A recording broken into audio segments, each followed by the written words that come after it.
Polly, Polly, come here. Oh, where are you, Polly? Polly, where are you? Polly. Oh, I can hear parrots everywhere, but not a sign of my own Paul. Polly! You've no idea what a life he leads me, the tantrums he went into last night, and the language. And when I let him out, he flew through the window screaming, catch me, catch me. I've been chasing all over the town after him. Has anyone there seen a parrot? A big green bird? Yes, he's behind you. Oh, thank you. Thanks very much. Whew. What a game you see this parrot. Come on, Cigalati. Yes, Master Parrot.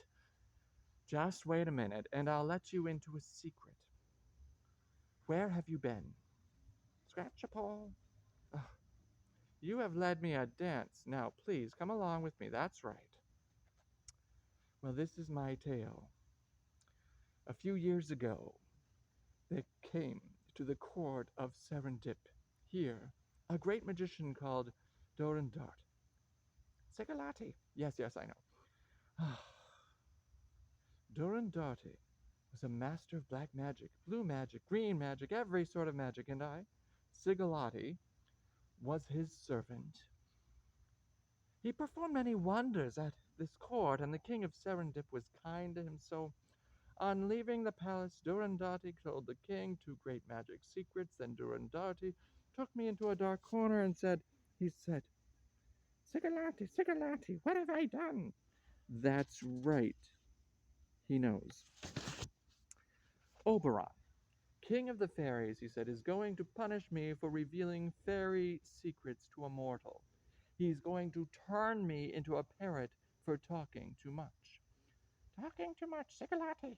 Nice, Polly. Will you please be quiet till I get to the end of my story? Ow! All right. You just go into your cage. I've had enough of you, my lord, for one day. Now stand on your perch. On a perch, Cigalati. There. Ah, now. Where was I? Oh, yes, Durandarte was saying, the more terrible of those two magic secrets will be put to evil use 5 years from hence on the 5th day of January, 1762. On that day, don't forget, Cigalati, he said to me, you must take me to the forest of Roncesvalles and leave me there. A bird catcher will catch me. I shall then work great wonders, and the next day I shall be free. Free, free, no sooner had he said this than, instead of my master Durandarte standing beside me, there appeared in a flash a great green parrot. Him! Cigalati, Cigalati! That's my master, the magician, Durandarte. Ay, what a time I've had! Never a moment's peace since that day. Why, it must be well nigh 5 years. What's that? Let me see. 1, 2, 3, 5. 5 years. Today. It's the 5th of January, 1762. Today. Come on, Cigalati. Oh, ye gods and little fishes. We must go. Roncaslape. Yes, Polly, yes, the forest of Roncaslape, I know, 10 miles for me to traipse. Run, Cigalati. Yes, Master Durandarte. Phew. Who would be servant to a magician?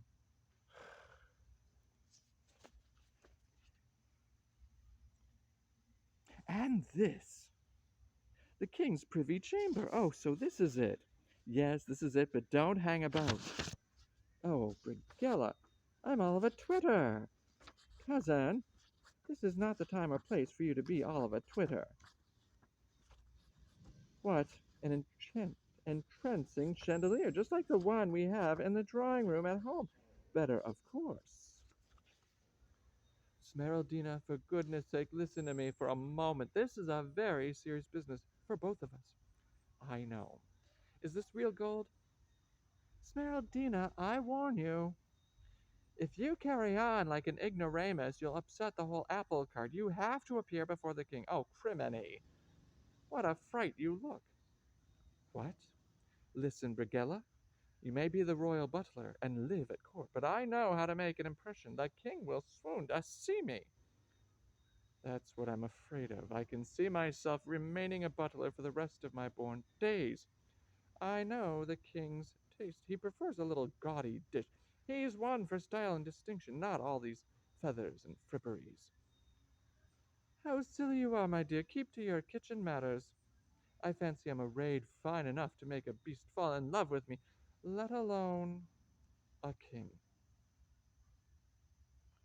What a vulgar way to go on. Listen, Smeraldina, your job is to appeal to His Majesty's fancy. Just think, if you become queen, I shall be promoted from butler to commander in chief. Oh, let me alone for appealing to the fancy. I have been studying all the best love scenes. What's the use of that if you don't know how to conduct yourself? Look, cousin, I must at least show you how to appear before the king. Lesson 1, the curtsy. Now, head erect, arms draped loosely at your sides. Glide along, stop.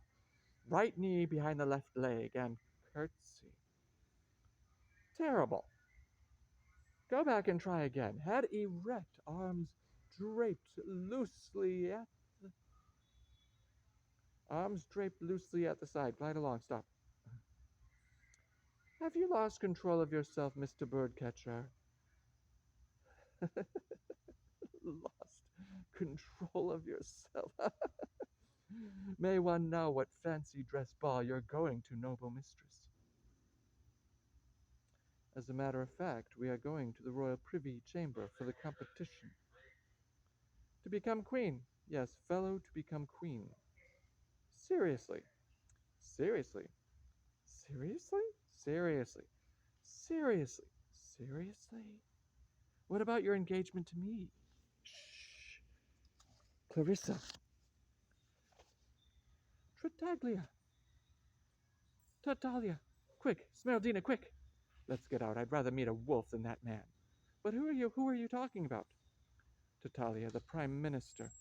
The Prime Minister? Oh, what luck. I'm dying to see a Prime Minister close, too.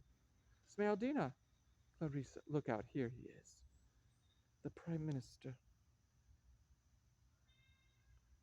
But, Father, all this haste and secrecy, what does it mean? Clarissa, my child, this is a great moment. Thanks to my unremitting labors, our fortunes in the kingdom of Serendip are in the ascendant.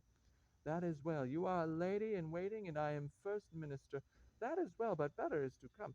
Heed my words, Clarissa, and you shall be queen. Me, queen. Oh, father. Yes, queen, my girl. King Deramo lacks a queen.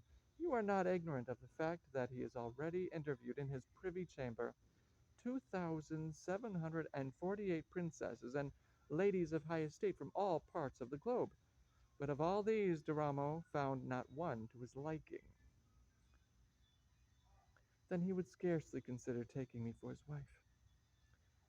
Paltry girl, when your father is speaking, do not interrupt. The other day, with great tact and subtlety, I persuaded him that, for the sake of the happiness of his subjects, he should take a wife. He has agreed to interview 200 young women with a solemn pledge that he will choose one for his consort. The names of the candidates must have drawn from an urn to decide the order of interview, and your name came out first. First? First, but wait. There remains one obstacle. I could not wean him from his obstinate resolve to submit the candidates to questioning in that devilish privy chamber. So, Clarissa, there we are. I am the king's favorite. You are my daughter. You are not ugly. Conduct yourself well at the interview, and you will be queen, and I will be the most glorious, most magnificent person in the world. Tell me, my little Clarissa, you have nothing to be ashamed of, eh? No peccadillo on your conscience, which might be discovered at the interview. Father, I beg you, as you are my father, release me from this ordeal. What do I hear?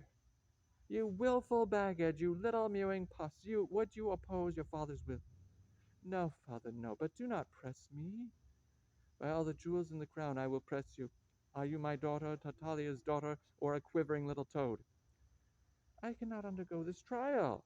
So you cannot, Madam Minx. Come to my room. We shall see your cannots and your do not pressmas.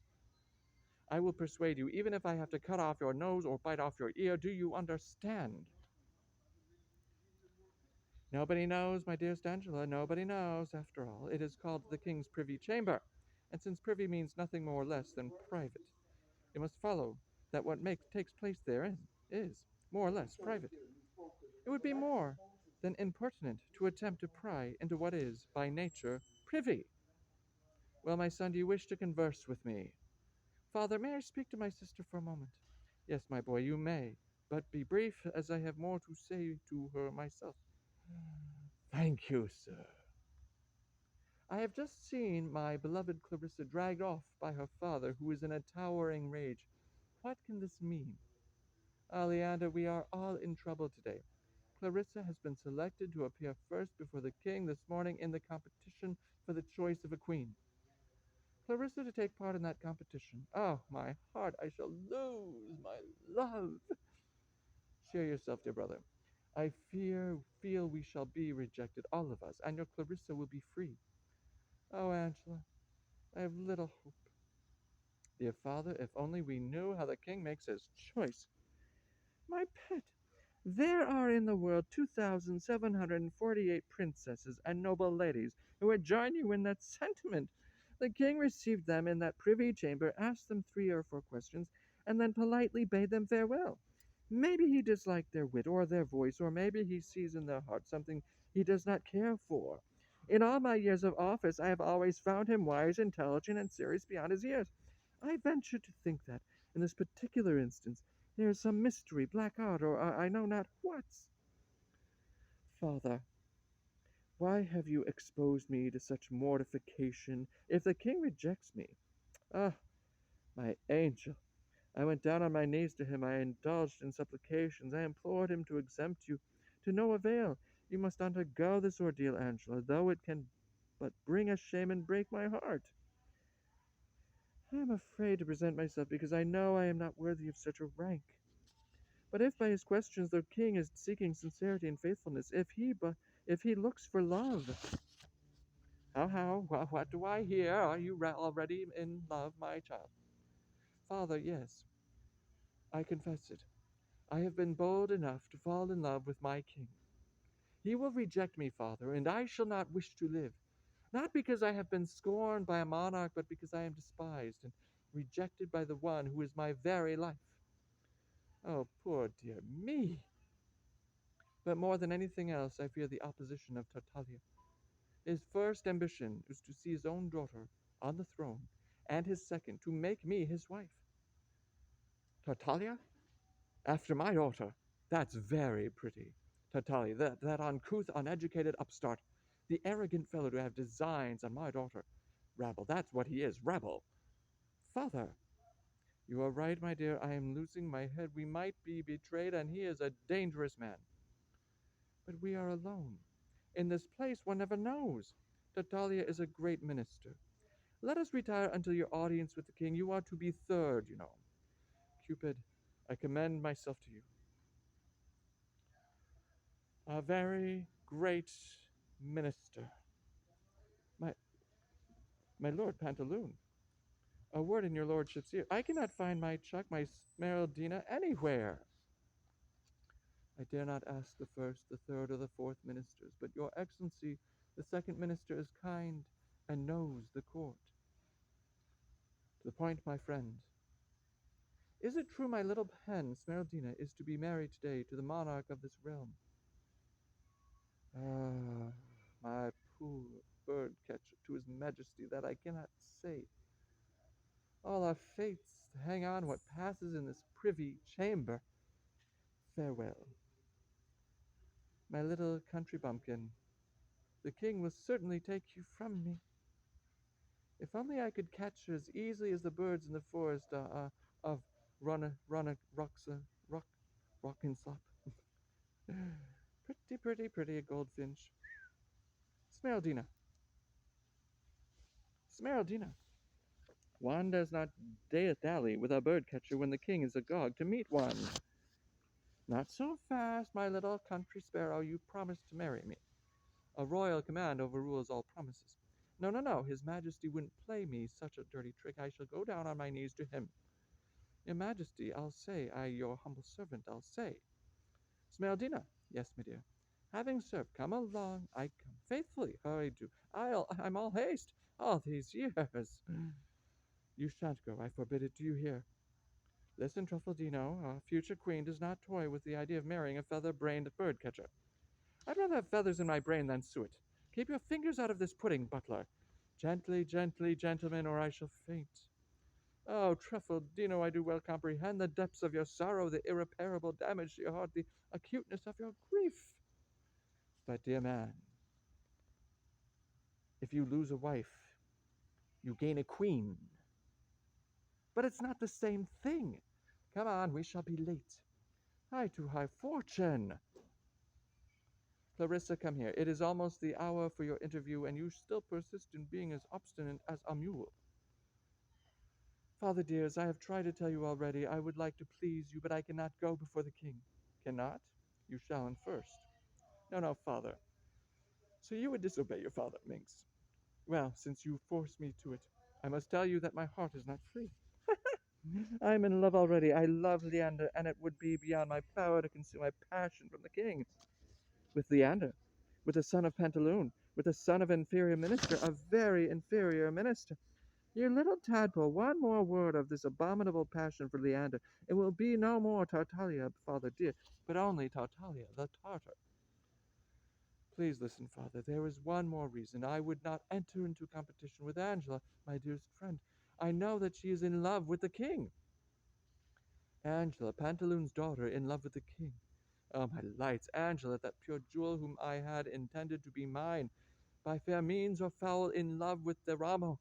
My plans in secret shall not thus be thwarted. Listen and quake. If you do not present yourself before the king, if your replies to him are not satisfactory, if you reveal your love for Leander, if you do not make the king choose you, and if you repeat a single word of what I have just said, poison is ready. You shall learn what it is to cross the will of Tartaglia.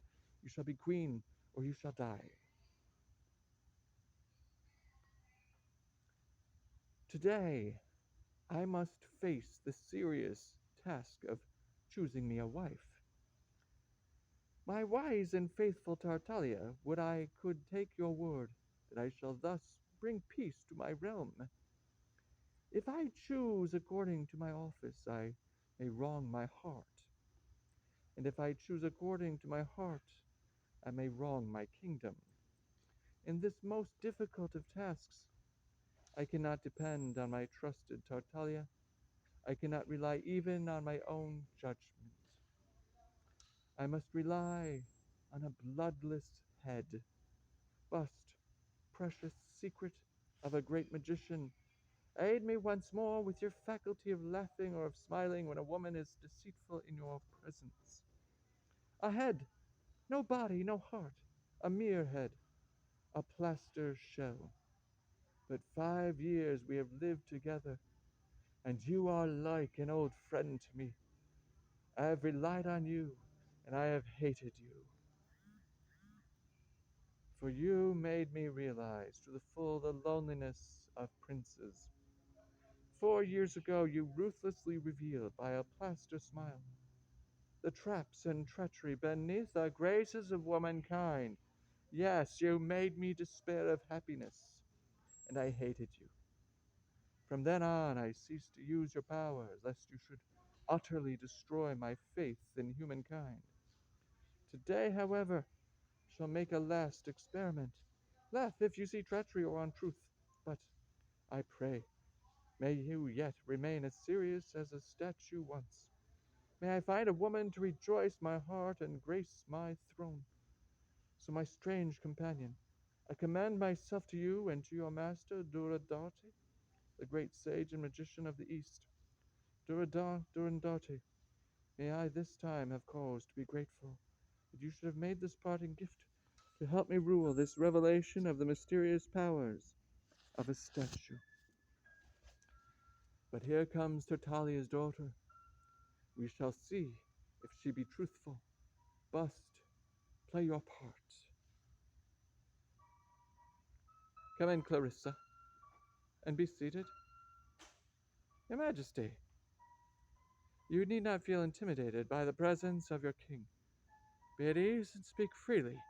Your father's great qualities in war and peace are well known, and too much humility would not befit his daughter. Your Majesty, your kindness overwhelms me, and it is only in obedience to your command that I sit in your presence. Clarissa, I have to choose a wife, and it is only natural that the daughter of the minister I esteem most highly should make me a suitable partner. But first, I should like to hear from your own lips if such a match would please you. Can there be a single girl the world over who would not be ground of being united to so illustrious and virtuous a king? That is very flattering, Clarissa, but too vague. It may well be that a great number of women might be proud to marry a king. But are you sure you are of that number? That is my question, and that is what I wish to know. You question me very closely, your Majesty, but how could you think that I should be the only one out of that number to be so foolish and disdain such good fortune? Clarissa, your replies are too cryptic. I am only interested in what you think and feel. Tell me plainly, would you be happy if you married me or not? Oh, my life goes with my love. Truly, I should be happy, beloved king. You are a little overwrought. Perhaps you do not dare to speak your mind for fear of offending your king, but surely, Clarissa, it is not your heart already given to another. No, no, my king. I love no one but you. I am well aware that I am not worthy of a royal hand, but if I were yours is the one I would desire, and I have never loved before. Well, Clarissa, you may retire. I do not wish to keep you in suspense, but I will first see the others before I give my decision. Please, heaven he reject me, and I remain true to my Leander. You see, is there a single woman who speaks the truth? That you bust? I thought for a moment you were sulking, but now you are a marvel. But who is this? Come in, please, be seated.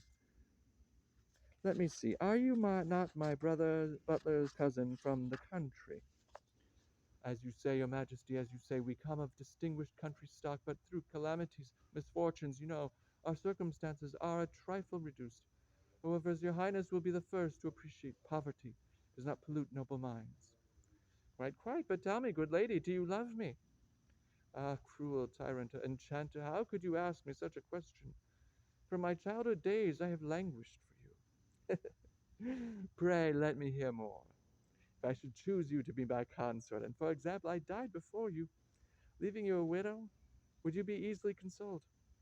Oh, you claw my heart. You are a tiger in disguise. The very thought of it makes me swoon. Oh, cruel. How unfortunate. Guards, come here and carry this poor lady away. Madam, you love me too much. One more question. Are you a widow? Your Majesty, had I been a widow, would I have had the audacity to present myself as bride to such a king? The fresh bloom of youth on my cheeks is surely testimony enough. That for you I have preserved my maidenly modesty. That is sufficient, Smeraldina. I can assure you that none of the women I have seen so far has given me so much pleasure. I shall shortly make my decision known. You may go now. My lord, a great tide of affection was surging in my bosom, an ocean of tenderness was swelling in my throat, and I had on the tip of my tongue 1,000 endearments and sweet nothings. But I shall keep them till I come arrayed in my white wedding gown to transport you into heaven. Then you shall know how I love you. Farewell, my sweet king. He's mine. I've hooked him. I'm queen. Ah, my sweet companion, with what hilarious entertainment you provide me. How can I ever more believe in a woman's words? What help have I? And yet I hope. Here comes Angela, and I hope madly, against all reason and all my unhappy experience. And I swear that if she prove false, I hate your grinning mouth. This time you shall not smile. How lovely and pure she looks. No suspicion must hang over her bust. Do your worst. I came, your Majesty, in obedience to your decree, though I cannot say if it be just. Ay, unjust. Be seated, Angela. You are the king. No one would dare to criticize your decrees. No one. Angela does not appear to me to lack that courage. But in case you still have some scruple, I grant you complete liberty of speech. Speak frankly, I shall take no offense. Then, though it be against my interest, allow me to ask you, sir, where is the justice in compelling wretched girls to come and offer their hearts to you in this secret chamber? What a fond hope you have caused to be born in the minds of all women. Is it not a cruel game, then, to send them away, all of them, to weep at having failed to please you. I am not speaking for myself, but in the name of all those women who have gone before, of all those who will come tomorrow and the next day, and are now sadly waiting this affront, spare them, and let me be the last to suffer. Forgive me, my king. You gave me liberty to speak, and perhaps I have abused that privilege. No, Angela, I forgive you, in fact. I appreciate your candor. Though if you knew the truth, you would not speak in this way. 4 years ago, I sought the woman who would love me truly. I did not find her. The necessity of having an heir and a fond hope of happiness compel me today to seek again, although I fear the search will be vain. And how can you be sure that, out of all those who have entertained here, not one is worthy of your love? How can I be sure? That is a secret I cannot divulge, but believe me, I know for certain. Angela, do you love me? Would I did not, then your inevitable disdain would not kill me. It is not possible. Angela, is this true, and would you love me forever? Till death and beyond I do believe. Oh, do not flatter innocent hopes that with these vain questionings. Love must be clouding my sight. Oh, Angela, if you do not love me, for pity's sake tell me, before I set my heart on you. Oh, sir, cease these cruel flatteries. Give me your refusal now, and try me no more. What pleasure can you derive from tearing the heart out of an innocent girl who knows she is unworthy of you? I can stand no more, Deramo.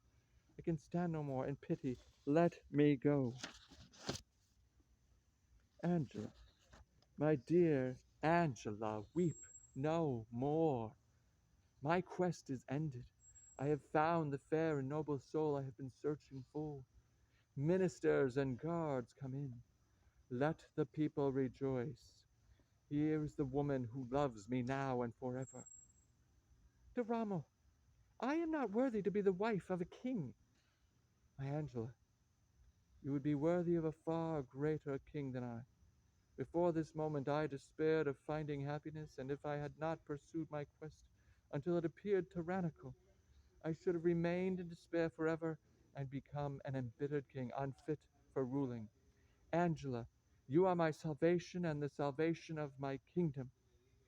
Come in, ministers, come in. And at last I have chosen a wife. Here is your queen.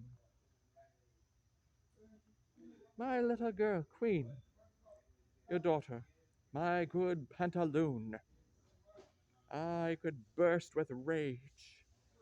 Your Majesty, have you not already heaped enough benefactions upon my unworthy head without raising so poor a girl to such exalted rank?